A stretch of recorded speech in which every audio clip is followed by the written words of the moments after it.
Bonjour, pourquoi lorsque nous avons le vertige, le cerveau crée chez nous un malaise, le sentiment de la tête qui tourne?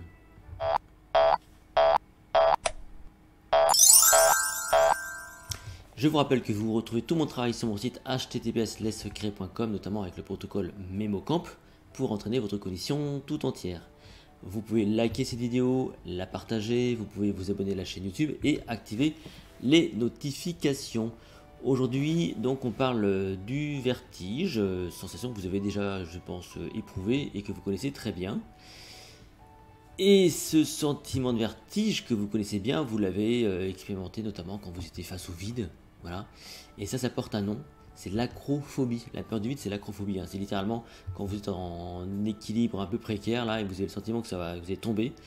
Et vous avez la tête qui tourne, peut-être des nausées d'ailleurs qu'on retrouve dans peut-être l'avion ou d'autres endroits. En tout cas, c'est quand on est face au vide. Et c'est toujours très très perturbant. Alors, qu'est-ce qui se passe dans votre petite tête? Tout ça, c'est à cause de votre oreille interne. L'oreille interne est responsable donc de l'équilibre. C'est une sorte de sonde qui va permettre, si vous voulez, à votre corps de rester droit, donc de gérer l'équilibre. Et à ce moment-là, il y a un conflit. Quand vous êtes face au vertige, il y a un conflit entre vos yeux, ce que vous voyez, et cette oreille interne qui mesure, si vous voulez, l'équilibre. Donc ce conflit crée une sorte de vertige, donc un vertige, la tête qui tourne, des nausées. D'ailleurs, la preuve, c'est que si vous expérimentez ce vertige et que vous fermez les yeux, eh bien vous avez sans doute moins ce sentiment de vertige parce qu'il n'y a plus ce conflit entre vos yeux et cette fameuse oreille interne. Donc c'est ça qui va faire donc la différence. C'est aussi peut-être pourquoi est-ce qu'on a ce vertige.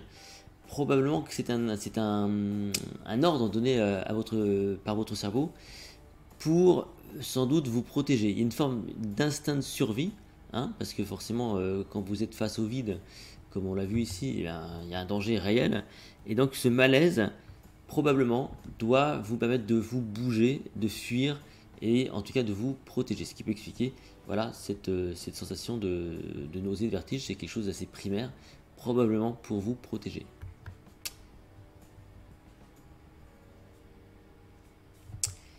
Tout ça, ça se travaille. Le vertige, on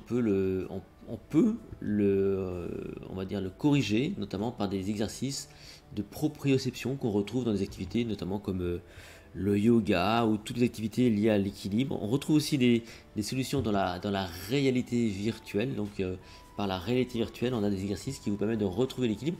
D'ailleurs, vous essayerez quand vous avez un petit casque sous les yeux comme ça.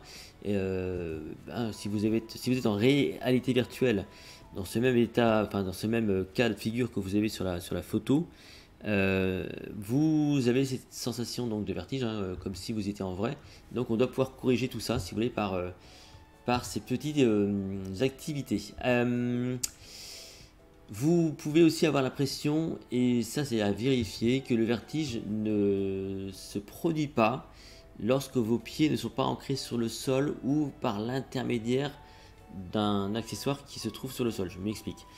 Si vous êtes en apesanteur face au vide et en parachute a priori, vous n'avez pas forcément la sensation de vertige. Alors que si vous êtes accroché à un mât qui est en lien avec le sol, là vous pourriez avoir une sensation de vertige. C'est une information que un spécialiste m'a donnée.